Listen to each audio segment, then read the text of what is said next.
everyone, thank you so much for watching. I am your YB sir and I welcome you all in today's class. The finest and the easiest way to learn the concept of physics very clearly. So stay tuned with me so that I will clear each and every doubt of yours. Okay? So our today's topic of discussion is about motion of charges in electric field. Okay? So आप अभी इस class में देखेंगे कि एक electric field में अगर एक चार्ज मूव करेगा तो क्या क्या सिचुएशंस आ सकता है उसके बारे में डिफरेंट प्रॉब्लम्स के थ्रू अभी हम डिस्कस करने वाले हैं। सो मैं पहले एक बात बोलना चाहता हूं कि अगर आप मेरे चैनल पे नए हो तो चैनल को सब्सक्राइब करना मत भूलिए और साइड में जो बेल आइकन है उसको क्लिक कीजिए ताकि नेक्स्ट का जो वीडियो आता रहेगा वो आपको नोटिफिकेशन के थ्रू मिल जाएगा। ठीक है? सो इस क्लास में हम ये डिस्कस करेंगे कि इलेक्ट्रिक फील्ड के अंदर चार्ज मूव करेगा तो कौन कौन सा सिचुएशन आएगा। ठीक है? प्रीवियस क्लास में हम electric field and electric field intensity के बारे में बता रहे थे एंड वहां से ये तथ्य कंप्लीटली निकल के आ रहा था कि इलेक्ट्रिक फील्ड का डायरेक्शन हमेशा पॉजिटिव चार्ज से नेगेटिव चार्ज के तरफ आता है। ओके? अगर आपके पास पॉजिटिव सोर्स चार्ज है तो इलेक्ट्रिक फील्ड वहां से अवे होगा, मतलब away from the source charge. अगर नेगेटिव चार्ज है तो नेगेटिव चार्ज के तरफ आएगा इलेक्ट्रिक फील्ड। सो ये हम बोल सकते हैं कि इलेक्ट्रिक फील्ड का डायरेक्शन हमेशा पॉजिटिव से नेगेटिव चार्ज की तरफ होता है। ओके? सो उसी के ऊपर बेस करके एक प्रॉब्लम हम करने वाले हैं जो कि है ये सिचुएशन क्या है। आपके पास नीचे की तरफ पॉजिटिव सोर्स चार्ज है, ऊपर की तरफ नेगेटिव सोर्स चार्ज है। सो अभी हमने बोला है कि इलेक्ट्रिक फील्ड का डायरेक्शन पॉजिटिव से नेगेटिव चार्ज की तरफ है। सो अपवर्ड हो गया आपका इलेक्ट्रिक फील्ड का डायरेक्शन। उसके अंदर हम एक वाटर ड्रॉपलेट रखे हैं जो कि पॉजिटिवली चार्ज है। हमको क्वेश्चन पे पूछा गया कि अगर एक वाटर ड्रॉपलेट को रखेंगे उनके बीच में, मतलब ये नेगेटिव और पॉजिटिव सोर्स चार्ज जो है उनके बीच में रखेंगे, बीच में एग्जैक्टली बीच में आप नहीं बोल सकते, अगर उनके अंदर रखोगे तो इलेक्ट्रिक फील्ड का वैल्यू कितना होगा ताकि वो वाटर ड्रॉपलेट ऐसे स्टेबल होता हुआ नजर आएगा, मतलब स्टेबल होके रहेगा, नीचे नहीं गिरेगा या ऊपर नहीं चला जाएगा, ऊपर भी चला नहीं जाएगा। ठीक है? सो इलेक्ट्रिक फील्ड का वैल्यू कितना होगा ये हमको पूछा गया है और यहाँ पे गिवन क्या है कि ये जो वाटर ड्रॉपलेट है उसका मास आपको गिवन है 32 ग्राम। ओके? उसको आप केजी पे कन्वर्ट करना पड़ेगा। 32 इंटू 10⁻³ केजी आप लिखोगे। ठीक है? उसके बाद आपको ये भी गिवन है कि जो चार्ज है वाटर ड्रॉपलेट के अंदर जो पॉजिटिव चार्ज है उसका वैल्यू है 3.2 इंटू 10⁻19 कूलम। हो गया? सो अभी इस सिचुएशन से कैसे हम निपट लेंगे?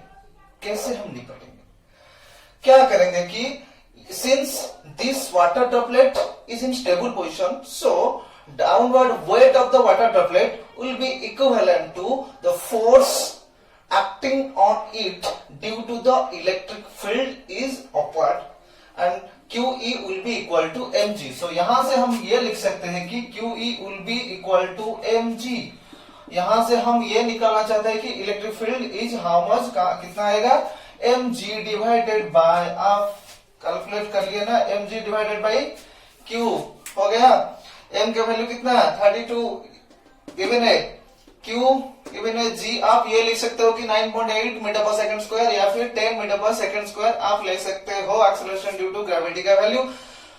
फाइनल आंसर कितना आएगा आप मुझे कमेंट सेक्शन में कमेंट करना मत भूलिए। सभी क्वेश्चन का फाइनल आंसर आप मुझे कमेंट बॉक्स में कमेंट कीजिए और ये जितने भी क्वेश्चन आज मैं डिस्कस करने वाले हूँ उस सब क्वेश्चन को मैं अच्छे से एक पीडीएफ फाइल में लिंक में तरह डिस्क्रिप्शन में दे दूंगा।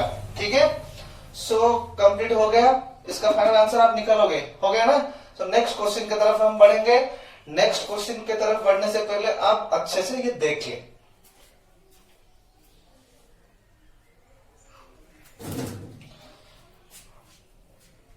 हो गया? कंप्लीट हो गया। इसी के तरह और एक क्वेश्चन हम करने वाले हैं कि अगर आपके पास एक कॉइन है, कौन सा कॉइन, 10 रुपीज वाला कॉइन, राइट। सो 10 रुपीज वाला कॉइन आपके पास है, उसी तरह नेगेटिव चार्ज यहाँ पे है, पॉजिटिव, मतलब इस तरफ बहुत सारे पॉजिटिव चार्ज है, इस तरफ बहुत सारे नेगेटिव चार्ज है, या फिर ये आप बोल सकते हैं सोर्स ऑफ नेगेटिव चार्ज, ये सोर्स ऑफ पॉजिटिव चार्ज।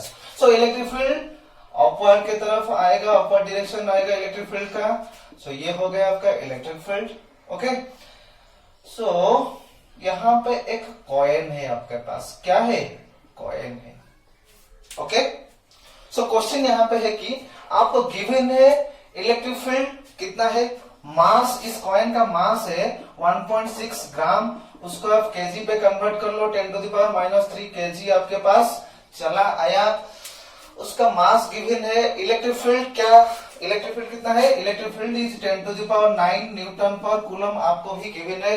आपको क्या पूछा गया है कि कॉइन में से कितने इलेक्ट्रॉन आप निकालोगे सो दैट कि ये कॉइन स्टेबल होकर रहेगा, फ्लोट होता हुआ नजर आएगा, ऊपर जाएगा नहीं, नीचे भी नहीं आएगा, ऐसे ही कांस्टेंट स्टेबल पे रहेगा, कितना इलेक्ट्रॉन निकालेंगे तो, ठीक है। सो एन का वैल्यू कितना आएगा, सो कॉइन यहाँ पे है तो उसका मास है, तो नीचे की तरफ उसका वेट आएगा, इलेक्ट्रिक फील्ड के वजह से उसका जो फोर्स आएगा, इलेक्ट्रिक फील्ड की वजह से वो आएगा QE। अभी फास्ट प्रॉब्लम में हम ये लिखे थे कि QE will be equal to mg, right. तो यहां से आप ये लिख सकते हो कि Q will come out mg divided by E। But आपको तो Q नहीं पूछा गया, आपको क्या पूछा गया कि नंबर ऑफ इलेक्ट्रॉन्स कितने रिमूव हो गए। सो क्वांटाइजेशन ऑफ चार्ज से आपको पता है कि Q will be equal to NE। So यहाँ से n is number of electrons removed or gained, okay, and E is the electron charge 1.6 into 10⁻⁹ coulomb, right? So Q in place of Q, what we can write? Q in place of what we can write? Ne will be equal to mg divided by E. So यहाँ से आप ये लिख सकते हो कि n का value आएगा mg डिवाइडेड बाय E। ये E क्या होगा, यहाँ पे मल्टीप्लाई हो, यहाँ पे डिवाइड होगा। सो n आपका ये आ गया, ये भी आपको क्वेश्चन पे पूछा गया था। m का वैल्यू आप लोगे कि 1.6 into 10⁻³ kg, g का वैल्यू 9.8 या फिर 10 मीटर पर सेकंड स्क्वायर ले सकते हो, e का वैल्यू 1.6 into 10⁻⁹ कूलम, e का वैल्यू, कैपिटल E का वैल्यू 10⁹ न्यूटन पर कूलम। ये सब वैल्यू पुट करने से कितना आ रहा है वो मुझे कमेंट में कमेंट कीजिए, क्वेश्चन नंबर 2 लिख के, ठीक है। ओके, हो गया, अच्छे से देख लो।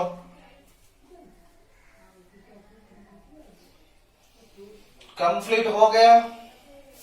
नेक्स्ट क्वेश्चन की तरफ अभी हम बढ़ेंगे। आज का लास्ट में जो क्वेश्चन हम सॉल्व करने वाले हैं वो बहुत ही इंटरेस्टिंग होने वाला है। कैसे इंटरेस्टिंग होगा वो अभी देखेंगे, नहीं लास्ट में देखेंगे। सो अभी हम प्रॉब्लम नंबर 3 के बारे में डिस्कस करेंगे। प्रॉब्लम नंबर 3 क्या है, प्रॉब्लम नंबर 3 क्या है। आप सभी लोगों को पता होगा कि आपका जो सीलिंग फैन है उसके अंदर कैपेसिटर है, जिसके वजह से फैन बहुत ही स्पीड में से मूव कर रहा है ना, आप देख लो। सो उसी कैपेसिटर के बारे में अभी हम डिस्कस करने वाले हैं। उसी कैपेसिटर के अंदर 2 प्लेट्स है, मेटल प्लेट्स है। सो ये आपका हो गया 2 metal plates of a capacitor, जिस प्लेस में, उस प्लेट में से एक में पॉजिटिव चार्ज है और दूसरे प्लेट में नेगेटिव चार्ज बैठे हैं, ठीक है। सो पॉजिटिव चार्ज हो गया, नेगेटिव चार्ज हो गया, आपका क्या आ जाएगा, इलेक्ट्रिक फील्ड कहां से कहां तरफ, पॉजिटिव चार्ज से नेगेटिव चार्ज, सो डाउनवर्ड आपका आ गया इलेक्ट्रिक फील्ड। उसके बाद हम क्या करेंगे सर, क्या करेंगे, उनके बीच में सेपरेशन सपोज D है, 2 प्लेट के बीच का सेपरेशन कितना है, D है, ओके। सो आपको यह बोला गया है कि उस प्लेट के अंदर आप एक ऑयल ड्रॉप को रखोगे।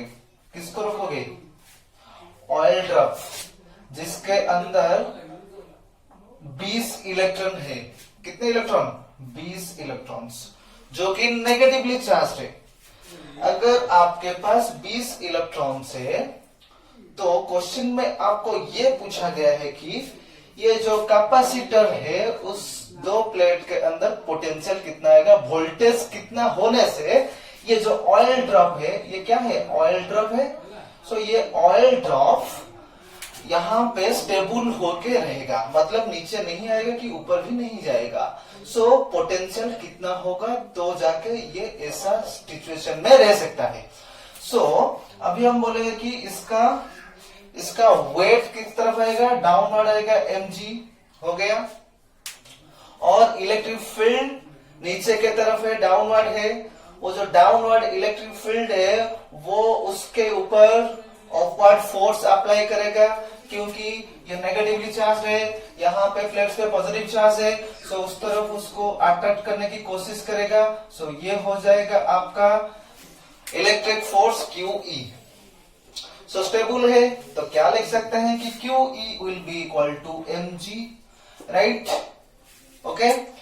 नेक्स्ट एक इंपॉर्टेंट फॉर्मूला क्या है कि E equal to V/d।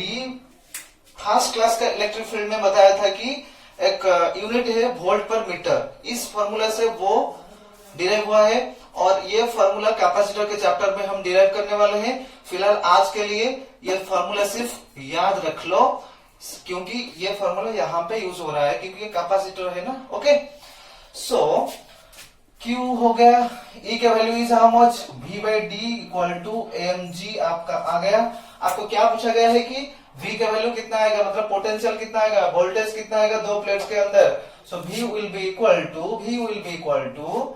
mg into d divided by Q आपका आ जाएगा। हो गया। सो सर हमको तो मास गिवन नहीं है, मास आपको गिवन नहीं है। मास आपको सपोज पता गया है कि 20 इलेक्ट्रॉन, एक इलेक्ट्रॉन का मास कितना है, उस हिसाब से आप कैलकुलेट करोगे। ओके। एक इलेक्ट्रॉन का मास कितना है? 20 इलेक्ट्रॉन है तो total 20 into mass of electron आ जाएगा, 20 टाइम्स मास ऑफ इलेक्ट्रॉन। ये आपका हो गया m। और g का वैल्यू 9.8 या फिर 10 मीटर पर सेकंड स्क्वायर आप ले सकते हो। d का वैल्यू सेपरेशन का जो है उसका वैल्यू है 2 mm। अब उसको मीटर पे कन्वर्ट करोगे, 2 मिलीमीटर को मीटर पे आप कन्वर्ट करना पड़ेगा। और Q का वैल्यू हो गया कितना? 20E।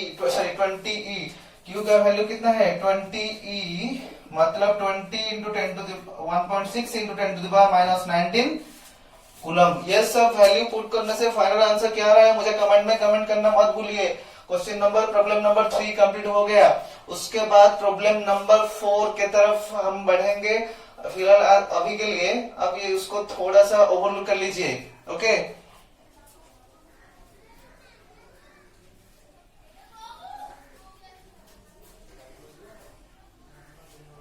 ओके, हो गया ना? ओके। सो प्रॉब्लम नंबर 4 पे आपको गिवन है वही दो प्लेट्स। कौन सा प्लेट्स? कैपेसिटर का प्लेट्स। सो दो प्लेट्स आपके पास है। नीचे वाले प्लेट में पॉजिटिव चार्जेस है, ऊपर वाला जो प्लेट होगा वहां पे नेगेटिव चार्जेस है। पॉजिटिव नेगेटिव चार्ज आ गया तो इलेक्ट्रिक फील्ड पॉजिटिव चार्ज से नेगेटिव चार्ज की तरफ आएगा, मतलब अपवर्ड ही आएगा। ओके। सो ये है इलेक्ट्रिक फील्ड का डायरेक्शन जो कि अपवर्ड है। और आपको क्वेश्चन पे ये गिवन है कि उनके बीच का जो सेपरेशन है वो आपको गिवन है 1.5 सेंटीमीटर। ठीक है। और इलेक्ट्रिक फील्ड जो है वो आपको गिवन है, इलेक्ट्रिक फील्ड का value 2 into 10 to the power 4 newton पर कूलम, ये आपको गिवन है। सेपरेशन गिवन है, इलेक्ट्रिक फील्ड गिवन है। अगर इनके बीच में एक इलेक्ट्रॉन है, कौन सा है इलेक्ट्रॉन? Charge, negatively charge. अगर एक इलेक्ट्रॉन है वो किस तरफ मूव करेगा? वो किस तरफ मूव करेगा? इलेक्ट्रिक फील्ड जो है वो ऊपर की तरफ आ रहा है, so the upward electric field will apply electric force on electron downward. Downward force वो अप्लाई करेगा क्योंकि नीचे की तरफ पॉजिटिव चार्जेस है, सो डाउनवर्ड की तरफ आएंगे आपका इलेक्ट्रिक फोर्स। अगर ये डाउनवर्ड की तरफ आता हुआ नजर आएगा तो जाके उसका वेलोसिटी इंक्रीज होना जैसा लगेगा। सो अगर velocity time to time increase हुआ तो क्या आएगा? एक्सेलरेशन आएगा। एक्सेलरेशन का वैल्यू कितना है? We know that a equal to f by m। f is how much, electric force is how much? QE divided by m. Q is what? Q is electron here, charge is electron charge. So यहाँ पे in place of Q what we can write? In place of Q we can write small e, that is electron charge, into E divided by m. E is 1.6 into 10 to the power minus 19 coulomb. Capital E का value electric field का value ये है, और मास of electron आप ले सकते हो कितना? मास ऑफ इलेक्ट्रॉन आप ये लिख सकते हो कि 9.1 into 10 to the power minus 31 kg आप ये लिख सकते हो गया। ये आपका एक्सेलरेशन का वैल्यू हो गया, अगर क्वेश्चन पे आपको पूछा गया होता तो। ठीक है, आप एक्सेलरेशन का वैल्यू निकालोगे। ये हो गया आपका फर्स्ट बिट। सेकेंड बिट पे आप क्या निकालोगे कि अगर ये प्लेट का जो पोलैरिटी है आप रिवर्स कर लोगे। पोलैरिटी रिवर्स मतलब इस प्लेट पे आप रख लोगे नेगेटिव चार्जेस और ऊपर वाला जो प्लेट है वहां पे आप रख लोगे पॉजिटिव चार्जेस। अगर पोलैरिटी आपका रिवर्स हो गया और क्या होगा? in place of electron you will place a proton. What? Proton जिसका चार्ज पॉजिटिव है, पॉजिटिवली चार्ज प्रोटॉन है, राइट? सो इलेक्ट्रिक फील्ड का डायरेक्शन किस तरफ आएगा? नीचे के तरफ आएगा। इलेक्ट्रिक फील्ड का डायरेक्शन नीचे के तरफ आएगा। अभी भी आपको पूछा गया है कि एक्सेलरेशन कितना आएगा। अब जाके एक्सेलरेशन कैसा आएगा? जैसा है वैसा ही होगा। प्रोटॉन रखने से प्रोटॉन का चार्ज क्या है? पॉजिटिव है। पॉजिटिव है मतलब ई आप ले सकते हो। ओके, सो आप ई लेने से एक्चुअली ये पॉजिटिव है, नीचे के तरफ नेगेटिव चार्जेस है। सो इलेक्ट्रिक फील्ड के वजह से प्रोटॉन के ऊपर जो फोर्स आएगा वो डाउनवर्ड के तरफ ही आएगा। ये जो डेरिवेशन है वो सेम है। फिर सॉरी, आप सिर्फ ये जो in place of mass of electron you will put mass of proton, everything is same. हो गया। सो कितना आंसर आ रहा है, एक्सेलरेशन का वैल्यू कितना आ रहा है, आप मुझे कमेंट सेक्शन में कमेंट करेंगे। हो गया, कंप्लीट हो गया। ओके, कंप्लीट हो गया ना? अच्छा देख लीजिए। ओके, सो प्रॉब्लम नंबर 5 की तरफ बढ़ेंगे। Problem number 5। प्रॉब्लम नंबर 5 आपका यह है कि आपके पास एक वर्टिकल प्लेट है जिसके ऊपर वन प्लेट पे नेगेटिव चार्ज है और एक प्लेट है जो दो पार्ट में डिवाइड है, उनके बीच में थोड़ा सा गैप। ये पॉजिटिव प्लेट है, उनके बीच में थोड़ा सा गैप एक्चुअली है और इनके बीच में सेपरेशन डी है। ओके, और क्या है? यहां पर एक इलेक्ट्रॉन है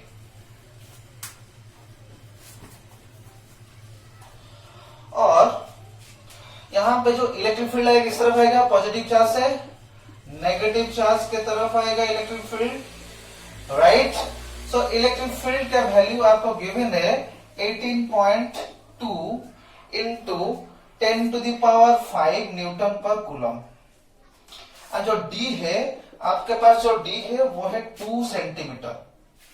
अगर इलेक्ट्रिक फील्ड इतना है, सेपरेशन इतना है, क्वेश्चन आपको ये पूछा गया है कि ये इलेक्ट्रॉन जब ऐसे ऐसे मूव करेगा तो यहाँ पे जब वो पास करेगा इस पॉइंट पे, जब इस पॉइंट पे पास करेगा तो वेलोसिटी कितना आएगा वो हमको कैलकुलेट करना है। मूव करने के वजह से एक्सेलरेशन कितना वो मेंटेन कर रहे हैं वो एक्सेलरेशन हम कैलकुलेट करेंगे, और यहां से यहां तक पहुंचने के लिए कितना टाइम उसको लग रहा है वो टाइम हम कैलकुलेट करेंगे। और चौथी बात ये है कि यहां से हम ये प्रूफ करेंगे कि इलेक्ट्रिक फोर्स और ग्रेविटेशनल फोर्स, ग्रेविटी की वजह से जो फोर्स आ रहा है उन दोनों में से कौन सा फोर्स ज्यादा है, मतलब Fe एंड Fg को हम कंपेयर करेंगे।